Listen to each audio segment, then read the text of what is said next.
All right, let's talk about the eye test today.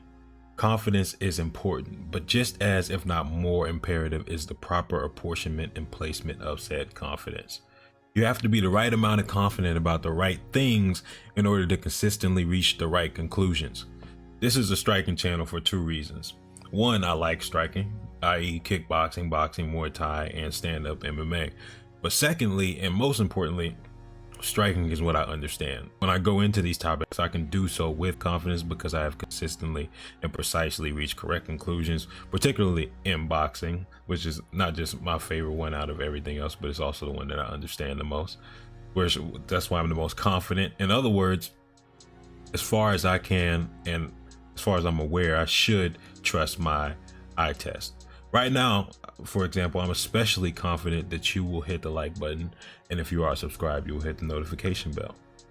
But if I see patterns and connect dots, it usually forms an accurate picture. The same logic and rationality that leads me to confidently speak on striking is the same logic and rationality that precludes me and stops me from having any strong judgments on grappling.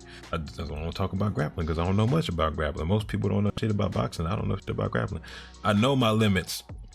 And sometimes in the comment section, people ask for my opinion on certain things, and I tell them I don't have a strong opinion, or I say I can't really reach any conclusions, or I say I guess, or probably, because I don't have proper information or wisdom to come to strong conclusions, or I don't think there's a strong conclusion I can come to, because strong assertions require strong evidence. However, one thing I can be confident in is my ability to predict and understand aspects of striking, martial arts, and combat sports, particularly boxing.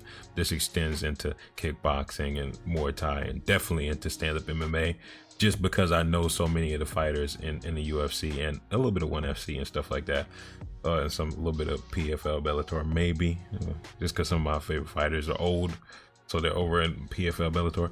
Not just because I predicted outcomes, but because I predicted the flow and style of fights, the types of patterns that would not just show up, but make a difference in the outcome. In Muay Thai, when I was looking at some past fights, I gave my opinion, but I asked for input from the community because I knew there were people that would know far more in that area than I do. And that's how you get a better eye test, not just by watching, but by listening, particularly to those wiser and more experienced than yourself.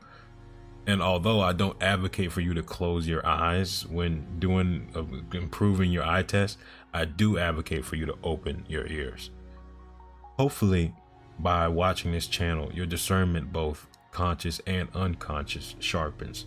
What made me better at understanding the nuances of striking is listening to those wiser and smarter than me. And if you love something, like if you love cooking, you watch cooking videos. If you love whatever, you just search up things about that. And if you love combat sports, the byproduct is a desire to understand it more.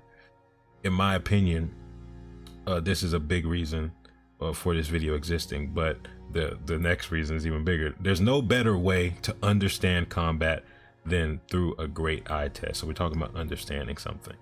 I know statistics and resumes are often focal points when discussing who's better or who would win. Those things help.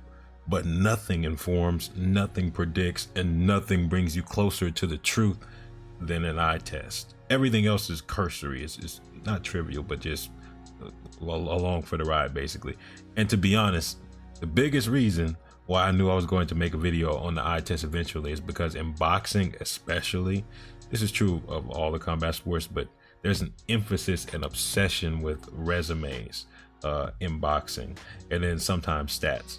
But the thing with resumes and names, and then what happens with those things is that people start to talk about, oh, he was too old, or he was too young, or he was weight drained, or he fell off a building, or there's like so many excuses that come along with that. Because if you want to judge, and by the way, a lot of those things a lot of times are relevant, and I'll tell you why. Because if you want to judge how good of a performance or how good a fighter is, the only way, and I mean the only way you can do that, is through the eye test, looking at them fight, looking at their opponent. Speed, power, technique, reflexes, skills. The skills come along like footwork, adjustments, traps, defense, combinations, whatever.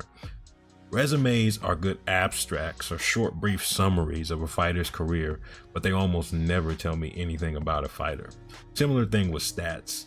And stats are sometimes a decent summary of parts of a fighter's style. It depends on how specific either one of those things are, stats and resumes.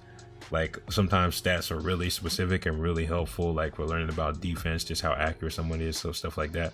And for resumes, it's not good enough to look at wins and losses. We have to look at context, and then we have to look at the actual performance. Then for stats, we have to look at context, and then we have to look at the actual performance. But notice, both of those all come down to the actual performance. It comes down to what you can see with your eyes. Combat is a little bit different from other sports because numbers make things a lot more predictable in something like football or basketball. But combat is too nuanced. You have to experience the complexity to get a better understanding of all the possible outcomes. If a team in basketball or football is up by a lot of points, the game is usually over in most situations. But in fighting, there's always an opportunity to win up until the last second. Leon Edwards versus Kamaru Usman. Every strike makes a difference, and that's not captured by resumes or stats alone.